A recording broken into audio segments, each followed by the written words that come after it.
ஏப்பா அமாவாசை அது என்ன 25,000 லீடிங்கிறானுங்க, என்னால நம்பவே முடியலையப்பா. ஏப்பா சரி அண்ணீங்களா? ஏப்பா அமாவாசை உங்ககிட்ட தான் பேசிட்டு இருக்க. என்னங்க மணி? மணி என்னப்பா பேர் சொல்லி கூப்பிடுற? அப்புறம் மணிதான் உங்க பேரு. சுயேட்சை வேட்பாளர் நாகராஜ சோழன் 35,000 வாக்குகள் அதிகம் பெற்று முன்னணியில் இருக்கிறார்.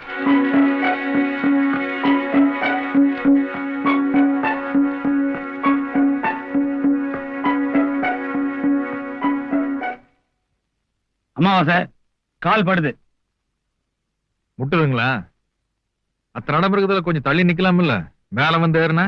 ஏன் அமாவாசை நீ தான் பேசுறியா? நாகராஜ சோழன் எம்ஏ, சோழர் பரம்பரையில் ஒரு எம்எல்ஏ. அட லீடிங் ஜாஸ்தி, அதுக்காக ஏன் ஆள் மலையா கை போடுற? அது கையாட்டினா மேல தொட மேல முட்டிருச்சு. கை எடுக்கணுமா? இருக்கட்டும் இருக்கட்டும். இருக்கட்டும் மாமா. ஊட்டிக்கு தனியா தான் போகணும் போல இருக்கு.